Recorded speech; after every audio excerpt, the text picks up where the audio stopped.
我跟他结婚已经5年了，我觉着日子没法跟他一起过了。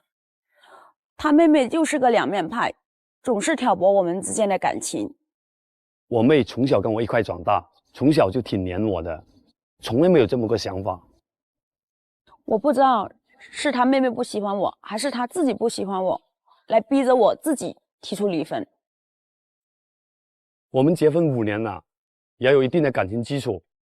现在他这么说我，我感觉挺寒心。每当我跟他妹妹发生矛盾时，不管是对错，他总是袒护他妹妹。如果这次不把这些家庭矛盾处理好，我觉得我没法待了，我只能选择离婚。让我们用掌声请出这对夫妻，掌声有请。男嘉宾阿良，35岁，来自广东个体户；女嘉宾小妹，32岁，来自广东，化妆师。来，有请两位，有请。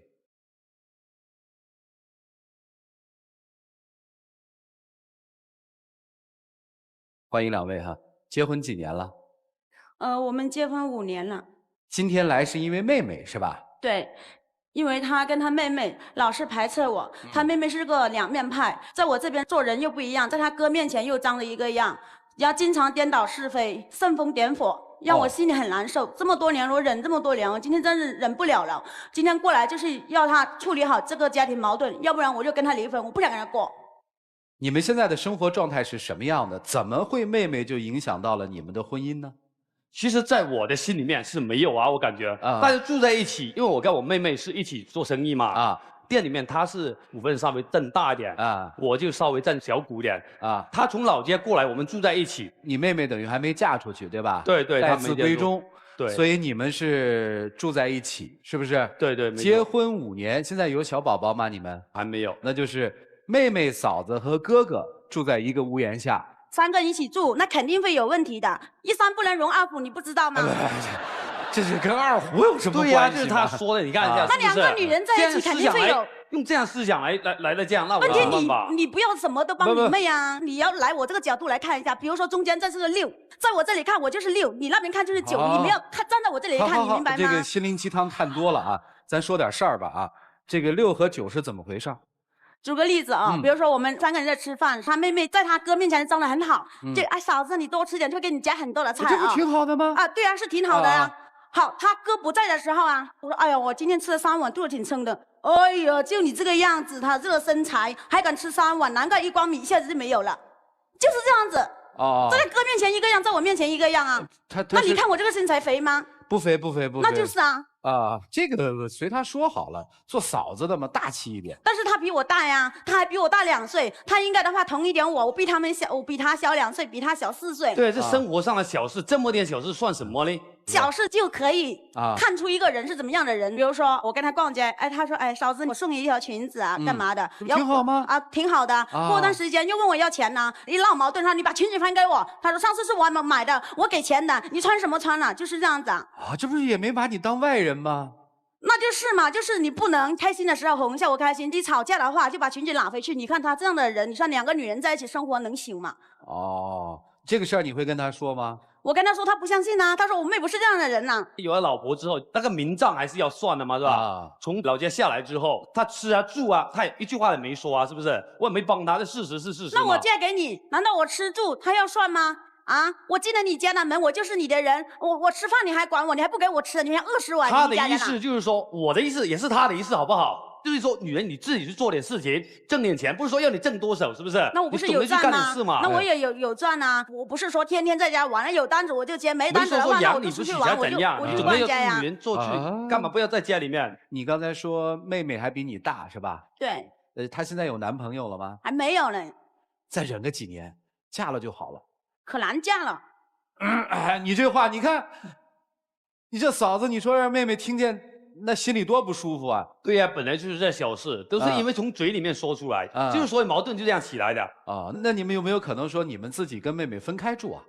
她现在已经分开住了，那不就没事了吗？分开住是非多呀。妹妹那边被他管出去一样的。亲，我觉得你真的搞笑，我怎么会管他出去？脚在他身上啊，他自己走啊，我管，我抱他出去呀。不是，现在不是不在一起住了，不就没事了吗？但是他是非多呀。就是因为搬出去了，他那边是说我跟我妹挤兑他啊，我妹就说我跟我老婆合起来把他挤兑出去。哦，那生意现在又影响到生意，各方面都影响了。难啊！你打算怎么着啊？我现在都差不多，我都不知道怎么办好。哦，你不知道。他现在说，如果你就要处理好今天，你不吃的话，我就不跟你过。你还要跟他过吗？我想跟他过啊，现在我没说，从来没说过这句话，是他自己极端的想法，好不好？但是你不知道怎么办是吧？行吧，咱们听听妹妹的吧。来，掌声请出妹妹，掌声有请。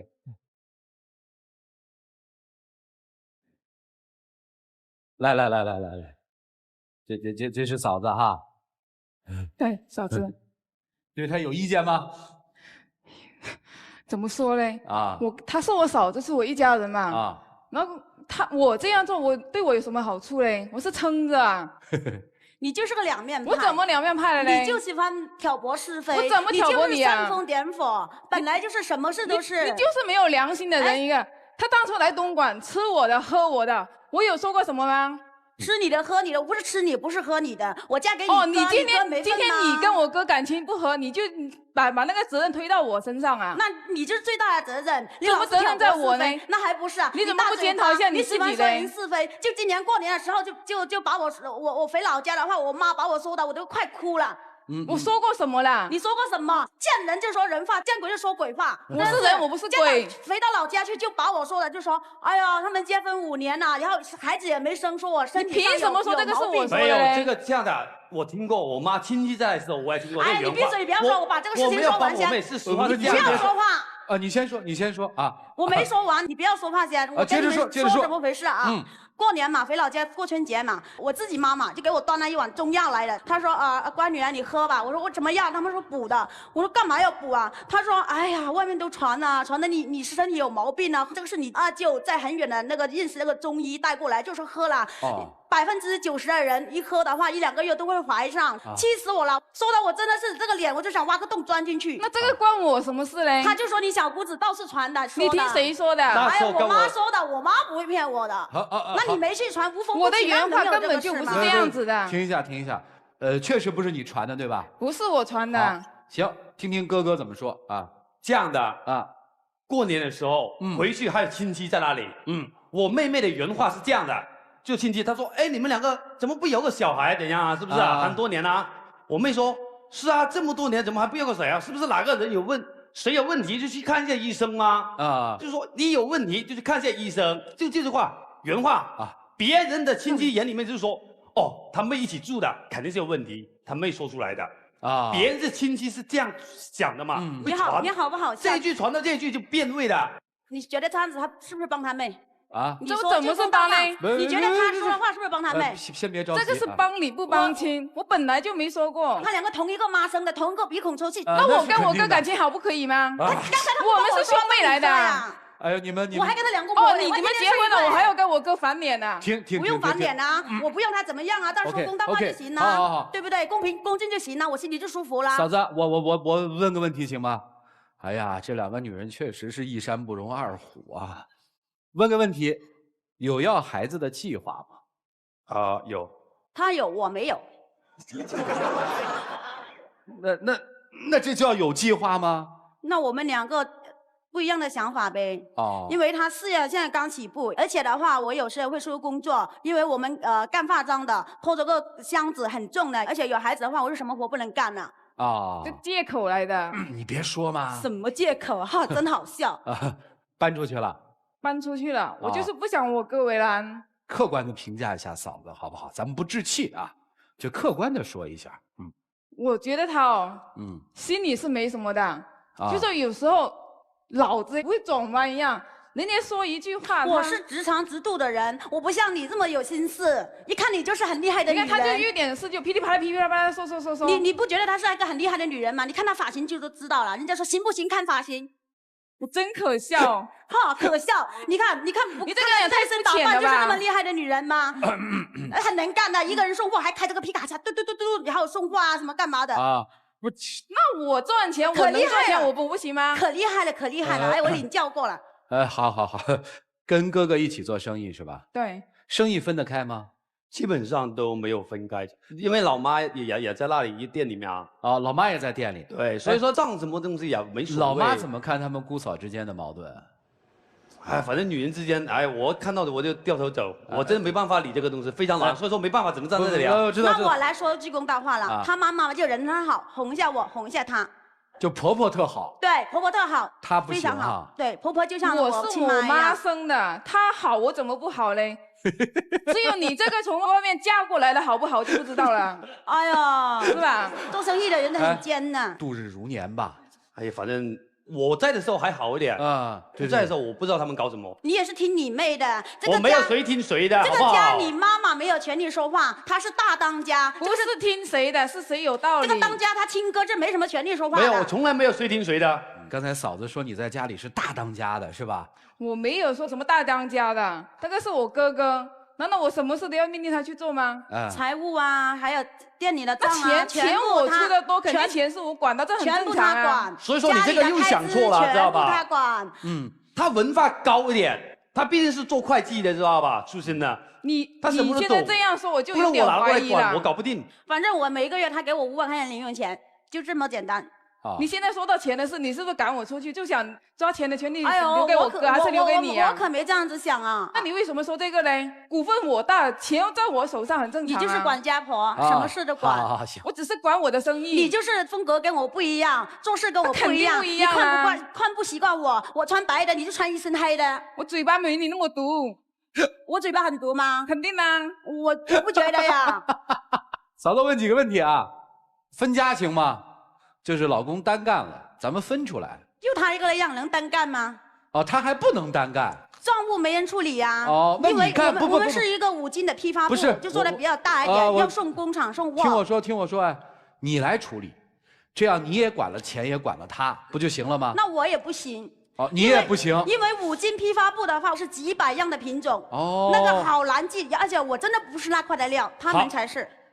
明白了，就分家肯定是不行，是吧？对啊，我做不来。而且现在开始做业务了，经常去喝酒，2兄妹一起来骗我。有一次，我是跟他一块去吃饭，在外面啊，吃到一半的时候，他上洗手间，他手机没拿，他妹妹就发个信息给他，叫他9点半到那个什么 KTV 上厕所回来，他就果然就把我送回家去了。然后就2兄妹就一起去 KTV 去，我们那是唱歌去了。然后我杀过去的时候，你知道怎么样吗？他们就是在那里喝酒唱歌啊，而且的话他还跟女客户拉着手在唱情歌对唱，气死我了。那这个是应酬来的。什么应酬啊？就是应酬啊。应酬能拿客户的手吗？店里面的事你帮不了，这个应酬，这生意不用做啊。别的会上一下，他当时是怎么一个状态跟人家？当时我一推开门是吧？然后我就看到他跟一个女的唱那个什么，就一边拉着手啊。妹妹你坐船头，哥哥往上走，恩恩爱爱，强强到悠悠。当时我就气晕了，怎么客户嘛要拉着手这样子来唱情歌嘛，是吧？然后我就很生气，我在那里闹，他在那里啊。他好像这是应酬吗？他就很正常。就哎呀，嫂子不要生气啊，不要怎么样怎么样。然后回到家里的话，你给我滚，马上打包，我不想见到你，我1分钟不能见到你。就这个你自己说的吧？你说是不是2面派？这个是不是你自己说的？你自己加上去的吧？我怎么加上去的？就是你自己加上去的。你没叫我打包吗？你没叫我打包？你看这里。又开始又这样子说了，这个事你还不知道。其实我跟你讲，我妹看见我经常吵架，她不愿意我们吵架的时候跟她讲，知道吧？我问你，主持人，哪个女人看她不吃醋？自己的老公跟另外一个，不管在客户还是什么东西，哪一次的事你不是自己加点话上去的？我怎么加点话上去？停！我现在是度秒如年，知道了吧？现在啊，太不容易了啊！问几个关键问题吧，还想过吗？如果他不帮他妹的话，可以。没有条件，还想过吗？想过，但是要看他怎么。没有先决条件，再问你一次，没有任何先决条件，你还想过吗？因为我们不可能加先决条件。他妹客观存在，他的性格35年不会变，而你的很多东西也改不了。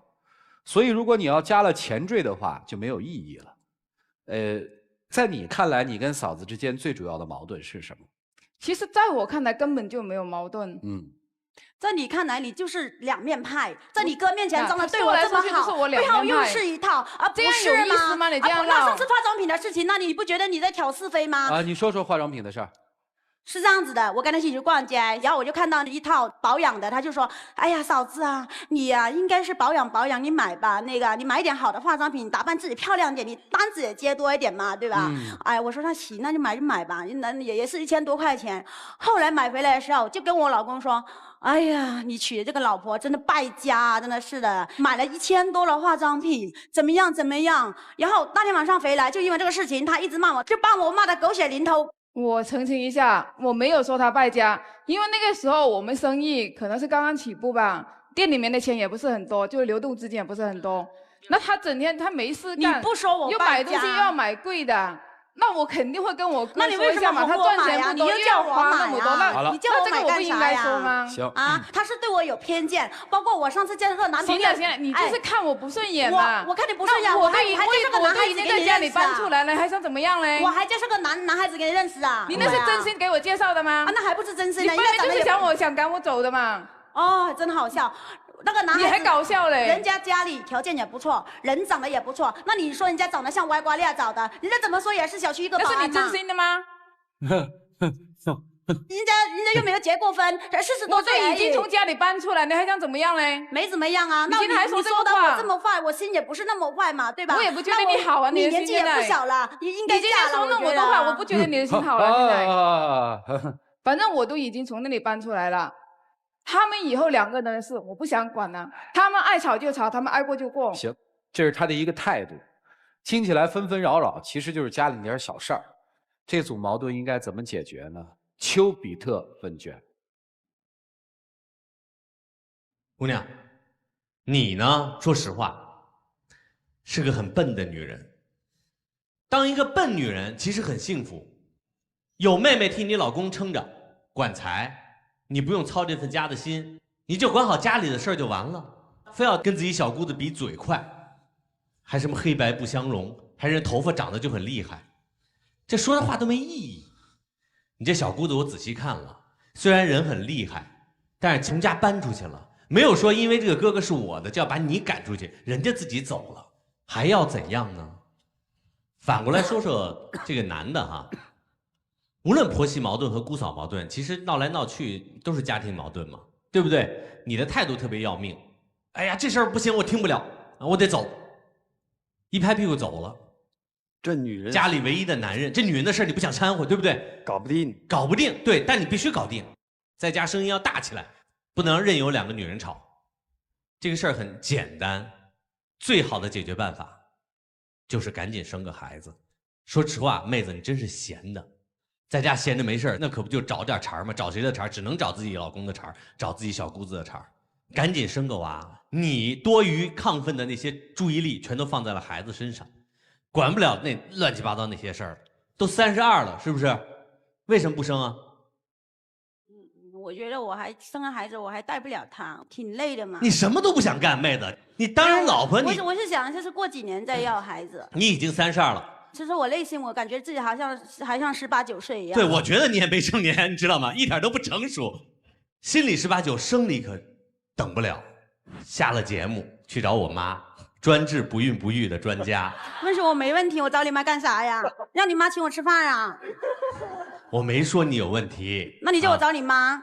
找我妈不是看病，是去做一个咨询，看看夫妻双方，哎，什么时候要孩子比较合适？32岁是不是该要了？这个时候要再晚几年要，是不是对身体有害处？听老人家专业医生一番这个诊断之后，你可能就想要这个孩子。我自己为例啊，就是有了孩子之后，我们的家庭变得巨为和睦。原来的什么婆媳矛盾啊，然后呢，这个我和丈母娘之间的怎么什么呀，我和老婆之间那些乱七八糟小事儿都不是事儿了，所有的爱和注意力都转化到了孩子身上。所以最简单的方案，我觉得你不是闲吗？你就生个孩子，也该生了。你和你老公一起去找我妈聊一聊天，你的心结一下就打开了。我觉得你现在在打广告，你跟你妈做宣传。姑娘，我最后告诉你一句，我妈，我不用给我妈打广告，我妈不用打广告，你知道吧？你老是提你妈的，吓死本宝宝了。马老师说的意思是，找到问题的核心，咱们进行解决。那个妈就是个代词，不是说一定让你去他妈那儿。当然了，你说他给他妈打广告，我看也对。来，曲总，你来。那个姑娘，我觉得的确啊，你有点幼稚，你的确是一个宝宝，你是个不懂事儿的宝宝，不光不懂事儿，还乱撒娇。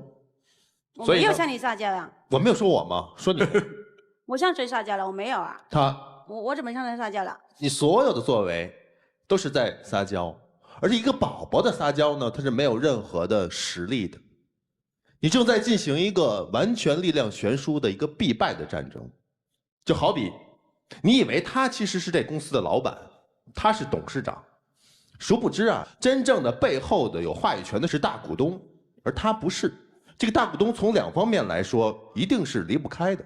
第一，关系，他比你和你最爱的那个人啊，至少早了10几年，还20几年的这种关系，亲情关系，你不可能给他割裂出去的。从经济上来说呢，这个家族企业离开他不行，你能替代吗？不能啊，你自己都知道自己没这实力啊，你根本就不可能有胜算的。所以这个家呀，我个人建议一定是不能分。你还有可能应该去请妹妹回来，为什么？你让她出去，已经是伤害了这个家庭，甚至影响到他们公司的发展的话，那你的自己，你也受损失啊。我建议你请人家回来，而且人家是非常好嫁的，人家一上来我们就觉得不错啊，这女孩。您别把那个整那些什么保安啊，那些明知道你自己都知道是跟他不合适的人，给人往上怼。但是人家挺善良的，挺老实的，好吗？你能找到跟他相配的人吗？你要不可以的话，就别乱去介绍。妹妹很聪明，妹妹肯定也很大气，妹妹能看大局，能眼光放远，不能跟傻傻的宝宝一般见识，对不对？我建议你回来，好吗？为了这个家，管他们的事情，就这样。谢谢啊。我问你几个问题啊，简短的回答可以吗？第一，你想跟他过对吧？不要有先决条件，你是不是想跟他过？是。好。第二，他能换一个妹妹吗？怎么能换一个妹妹？能换吗？是啊，换不了。就是啊。对啊。第三，你没有你的姑子能干，对吧？是。那既然我们已经认清了3个条件，第一，你是想跟他过的；第二，他是换不了这个妹妹的；第三，你也是当不了这个家的。那我们既然已经认定了这3个先决条件，那我们该怎么做呢？从第一个条件上来说，你说你想跟他过，想跟他过就有想过的样子。既然爱一个人，就应该为了他去忍让他爱的人，这叫爱屋及乌。更何况你是个嫂子，你在家里面至少辈分是比他大的，你为什么不可以更多的有点宽容之心呢？当然这个问题不完全是你的问题，姑子也有问题。第二，既然他换不了这个妹妹，那咱们是不是可以认清现实，允许这个人的存在呢？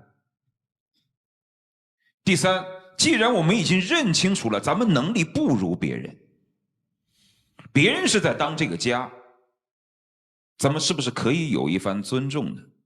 不管他是不是两面派，至少他在这个场上，人家是比你有礼貌的，没有对你有你所谓的那种攻击，什么两面派这个派。我始终在想，你为什么这个也看不上，那个也看不上，你为什么不走呢？也不是所有的男人都能容忍你的脾气吧？你其实内心底里面并不坏，也并不厉害，你那种劲儿全都装在表面上了。你作为一个女人，到现在一份稳定工作也没有，只有一份兼职。你说你没有稳定工作也无所谓，那你就生个孩子，孩子你也不生，孩子不生也就算了，你在家里还挑三拣四。这个姑子啊，这说话也是不会说。你以为你那句话没有问题吗？两个人要是没问题就去检查一下嘛。外人一听都会觉得你是在说他有问题，因为没有谁会说自己哥哥有问题的呀，所有外人都会认为是他有问题。虽然你没有刻意的传，但是你已经间接的在传了。是，可能当时我对不对？语气有点……我不管你是刻意而为之，还是忽视了这个问题的存在，但是坦率的来说，姑嫂之间的关系，姑姑是最重要的一面，因为你更多的情况下受着自己哥哥的袒护，但同时你更多的要搭起一种桥梁的作用。但是你做了没有？你没有做。这样的家庭当中最弱的就是男方，你基本上没有做到任何积极的作用。你能独立吗？你总有一天你要独立出去的吧？你不可能跟妹妹干一辈子吧？那你既然不能独立，又不能缓和家庭生活关系，不能做好一个哥哥的榜样，也不能做好一个丈夫的责任，你还能起到什么作用呢？生活当中爱一个人，其实可能不是最难的，最难的真的是因为爱这个人而去爱他身边的家人。这种忍让，这种包容，真的是十分可贵的。如果你爱他，就请爱他的一切；如果你不想，你想潇洒的离开，那你请你拔腿就走，不要张罗是非。就这样。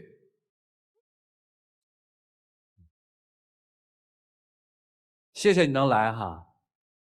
为了你哥真幸福，处不好就避着。谢谢您，请回。谢谢。人家可以走啊，你不行吧？你还得过这日子吧？其实婚姻跟别人都没什么关系，婚姻出了问题一定是自己。你对他有什么不满，直接说，不要拿小姑子来说话。一起进入黄金60秒。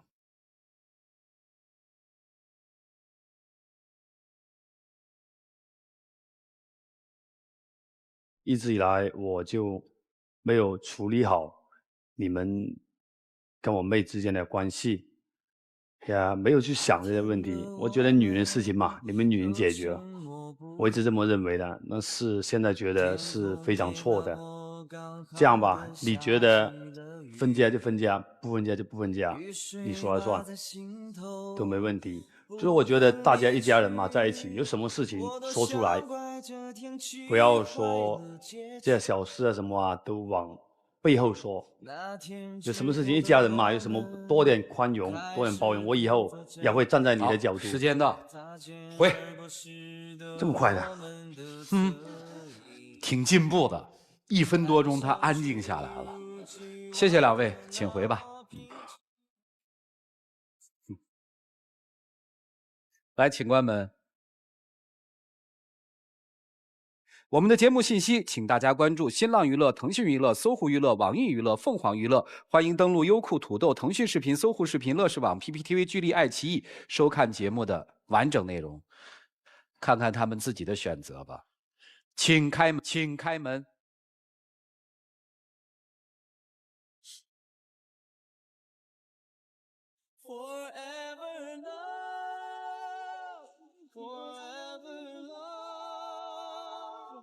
想了一下，刚才主持人他们讲的，真的是我真的很多事情真的没处理好，真的我自己要好好反省一下自己的问题。你也知道，我们结婚这么多年，感情是一定有的，一直以来我还是那么爱你，希望我们2个能好好的过。刚才涂磊老师在说的时候，说我的时候，一下说到我心坎了，我很难受，我真的很难受，就说到我心坎去了。然后我就想一下，这个世界上可能除了你，没有其他男人能容忍到我这样的性格。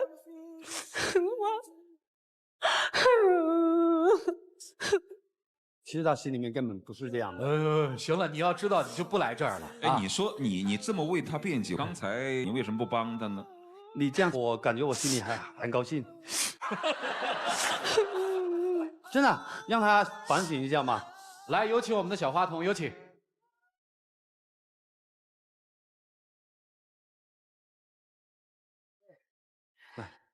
别着急，别着急。哎，你看那个袋子上面广告语，你给我念一遍。要保湿，一辈湿。这是我们节目组送给你的，回家好好跟你那姑子调整一下。你是大辈儿，她是小辈儿，让着点儿。好了，我们一起来见证属于他们的浪漫时刻吧。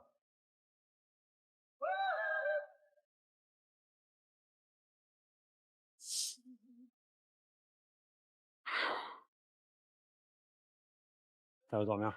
哎，你这做嫂子的，你大气一点，跟姑子说句好话呗。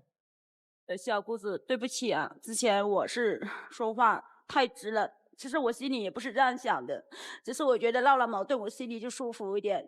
我不闹的话，我心里就难受。所以之前的行为，对不起，以后我们好好过。那个，你搬回来住吧。真话啊？小姑子呢？嫂子说那话听见了吗？听见了。你有什么话跟嫂子说吗？其实可能平时我的语气也，就说话的方式也不对吧，就搞得大家那么大意见，可能是大家争一时口快。对。那我问问你，回去吗？回这个家吗？我觉得现在挺好的，因为我毕竟以后都要自己要出来的嘛。现在自己也有自己的空间，这种方式挺好的，只要他们2个人幸福就可以了。所以对不住了，嫂子。即使你有如此良好的心愿，大概你们还得各走各的路，带着你的老公回吧。我们也谢谢小姑子有这个态度，追求自己的幸福去吧。谢谢你啊，请回吧。祝你幸福一定幸福啊！